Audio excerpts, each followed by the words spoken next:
You'll find treasures more valuable than gold, digging in the Word. Now, maybe the problem that the Corinthians faced was that everybody came and spoke in tongues at the same time. And maybe the problem that the Corinthians faced was that everyone came to church and one by one they spoke in tongues. But they were doing it wrong. This wasn't God's plan for how to speak in tongues. Tongues needed to be interpreted. So Paul makes some arguments here about this. In verse 20, to explain this, in verse 18 says, I thank my God I speak with tongues more than you all, using the New King James here. In verse 19, yet in the church I would rather speak 5 words with my understanding, that I may teach others also, than 10,000 words in a tongue.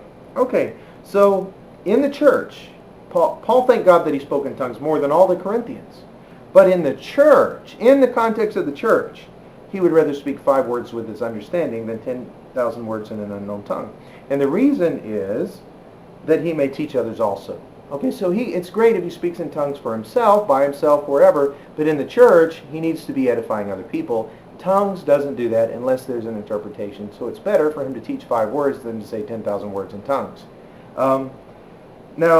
Now let's just, some people think when you go to church, you're supposed to all speak in tongues. And I've heard that in church. Hey, everybody pray in the Spirit, build your spirit up. Well, there's a time to build your spirit up, and there's a time to build one another up. And when we gather together, that's the time to build one another up. Just imagine if we had you had a family reunion where you're supposed to spend time with each other and build up your relationships. And instead of building up your relationships, so the leader of the family, the oldest grandmother, grandfather, whatever, says, why don't we all go off in a corner and think about what we've done this year and not say any words to each other, and we'll all go home. Well, you can sit in a corner and talk to yourself for the family reunion, but the family reunion is the time to build up the relationships with one another. Well, the church meeting is the time to edify one another with our spiritual gifts, not just to be edified, but to edify other people with those gifts, and it's not a time for me to edify myself with the gifts. So let's use the church meeting to edify one another and not just to edify ourselves. Now, here is a sticky, or verse 20, Brethren, do not be children in understanding, however in malice be babes, but in understanding be mature. So Paul's not really rebuking the Corinthians for being wicked on this issue. He's rebuking them for being immature in their understanding. They didn't have any malicious intent, perhaps, in trying to speak in tongues wrongly, but they didn't understand the purpose of tongues. So Paul's correcting them on that. In verse 21, in the law it is written, with men of other tongues and other lips I will speak to this people, and yet for all that they will not hear me, says the Lord. Verse 22, therefore tongues are for a sign, not to those who believe, but to unbelievers. But prophesying is not for unbelievers, but for those who believe. Therefore, if the whole church comes together in one place, and all speak with tongues, and there come in those who are uninformed or unbelievers, will they not say that you are out of your mind? Very interesting little passage there. And it's kind of confusing, because, first of all, Paul's saying that tongues are for a sign, not to believers, but to unbelievers. And then the unbelievers come in and say, ye are mad. How does that line up? It seems like Paul is, okay, tongues are for a sign for unbelievers, but the unbelievers come in, and when they see it, they say you're crazy. How is that a sign for unbelievers? This passage used to confuse me a bit.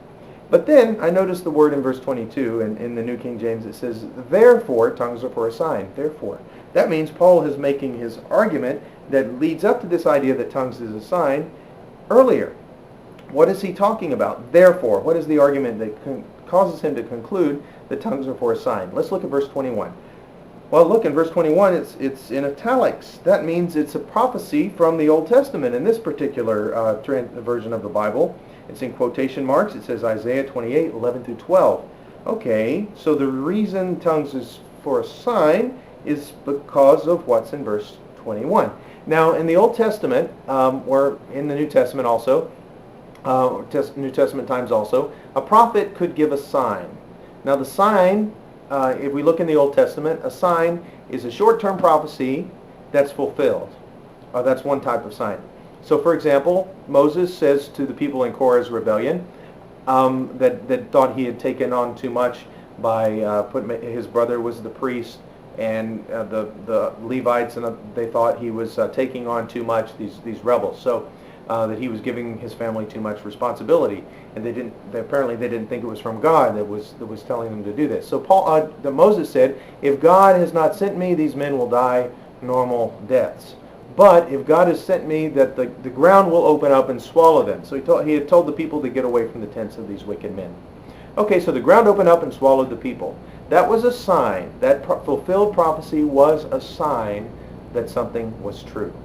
Now, here we have a fulfilled prophecy from Isaiah, and when it's fulfilled, it shows that something is true. And the prophecy is, with men of other tongues and other lips I will speak to this people, and yet for all that they will not hear me.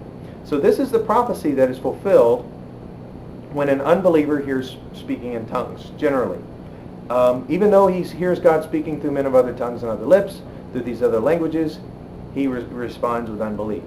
That's a sign. You'll find treasures more valuable than gold, digging in the Word.